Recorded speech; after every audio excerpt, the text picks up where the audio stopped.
Hey, so I am vlogging my healing journey or whatnot. So I had my lobectomy, however you say it, on the 7th, and um, I actually, for the most part, I feel okay. It's the pain that comes and goes. I'm breathing way better than I was uh previously before the surgery.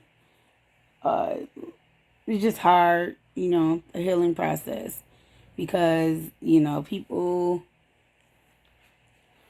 either come over and they are just a lot to handle, or people come over and they are just kind of stare at you. People just kind of assume, I don't know, it's just, I'm all over the place because on the one part, I want people to come over and I want that company. But then when they come over, it's like I like to watch movies and just, talk a little bit, but not too much. And it's like sometimes I like to talk a lot, but then after a while, it's like I kind of get tired. And if they don't get that cue, I'll be like, oh God. So I don't know. Then some people assume that my kid's father, I mean, we have a weird relationship. It's just a lot. That's just a whole nother story. So he's here and he tries to help, but, you know, he's here because he has to be and not because he wants to be. And that is a little, well, he wants to be, but it's not like I'm not, he doesn't, like, he talks to me and everything, but it's not the same like when we were like friends or when he like kind of like was in love. The conversations is different. It's just kind of like I'm going to talk to her and keep things cordial because that's what I'm supposed to do in this situation. That's different than with somebody like, hey, I want to talk to you. You're my friend. And then the kids, they're trying to be helpful, but sometimes they can get overwhelming. And then I feel bad. And it's like, I want to have help. Then when they come, you know, I'm also learning that I am a control freak, learning myself. I am very much a control freak and I want things the way I want them. So, it's been a journey, but all in all, I'm just trying to look to what could be and the positive things in life. I didn't realize it was only 2 weeks. So, my nurse who comes in was kind of concerned because she's like, "Oh, you're not resting enough and you're not taking enough time for yourself." But then my kid's father is like, I'm not really a fan of Western medicine and you need to move around if you can. But now that I see it's only 2 weeks, I'm like, okay, yeah, I need to slow down because I'm going to try so hard to push through and move around to, and then I'm not going to get well because I'm not taking the right steps. And that's another thing. You kind of have to watch yourself and make sure that you're doing the proper thing. Even when you're skeptical of what people are saying, I this time am not going to push and push because sometimes I push trying to make the recovery over and then I'm good for a month and I'm back overexhausted. I'm overworked. I'm tired.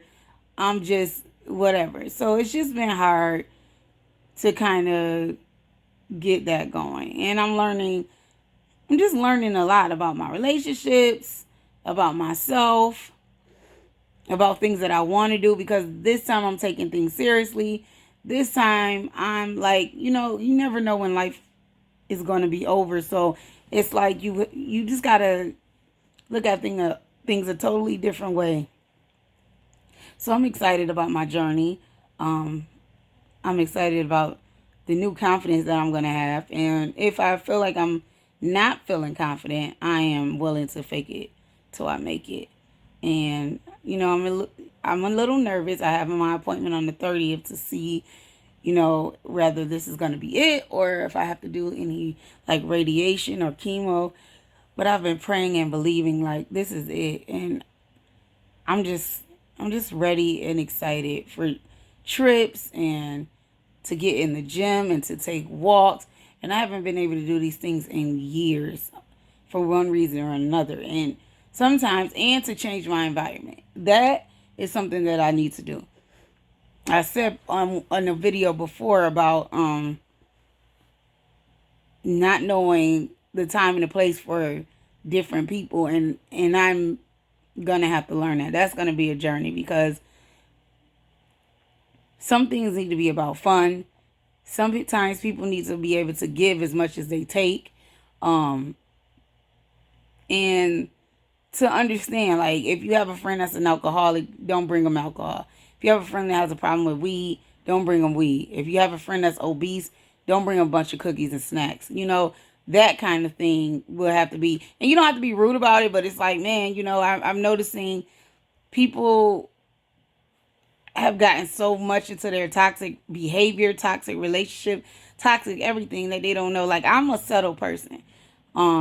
If I'm going to bring you snacks and I know you have a weight problem, I won't say, hey, I know that you're, such a fat ass, or I know that you're, trying not, like, I'll just bring over some snacks. I'll bring over water. I'll bring over 100% juice. I'll bring over things that are snacks, but they're healthy, and I won't have to mention, hey, I'm bringing this because you have an issue. I'm just bringing it over and being a silent supporter. Some people need to learn how to do that. That's annoying. People don't know how to be a silent supporter. People having opinions and thoughts that have no facts behind them whatsoever. It's just their personal opinion and what they want to do at that time, that's not even conducive to the person at all, and not even thinking through. Like, you're going off of what you want to happen, and you want to make this a thing, and it's not. It's not a thing, and you're essentially going to sabotage someone by going on and on and on about things you have no clue about. You haven't did any research. You haven't even got any background about the person you're talking to. And you don't follow it up with, hey, this is just my opinion. And then sometimes if you know your opinion is negative and you can't contribute anything positive to the person, sometimes it's good not to be quiet, and not quiet as in, sometimes people are quiet and they're making sure they know that I have something to say, but I'm going to be quiet and not say it. Sometimes I have a lot to say that's negative, and you could never, my facial expression is cool. My everything is cool, because that in itself, not saying anything, but making sure that you give subtle cues that you don't agree, is still negative. And I don't understand why people do that either. And these are things that people have done to me, and these are things that in my younger years I would have did. Like, I'm not going to say nothing to this person, but I'm going to let them know I don't agree with you. But if you're saying that you're positive and you're saying that you're elevating, that's not it. That's not it. So, I don't know. But I'm getting away from the point. The point is, I'm still doing well. I have managed to not have an inflated, my lung haven't inflated or collapsed. So I had no, I'm not sure what the medical term for it was. But anyways, I don't have that. I have avoided any infection. I love Dove soap. And my face doesn't break out. So sometimes I'll use things on my face and I get these blanches. I haven't got them. And they're making me use Dial soap, which, I'm not a fan of. Dial soap. Is very hard, but I haven't had any issues, and I haven't had any skin breakouts, and I haven't had any feminine issues. Different soaps don't agree with your feminine area. I haven't had any issues, knock on wood, so far. So God is good on that note. I snuck and did some candles, which, I probably shouldn't have. I should have did a few. I ended up getting carried away, and I swear to you, like 30 with essential oil bugs candles. So I'm going to try to clean them up and get them ready to, sell out. I, without even trying, solved my fly problem when I did my research. Apparently, the essential oils that repels mosquitoes also repels flies. So I'm winning in that sense.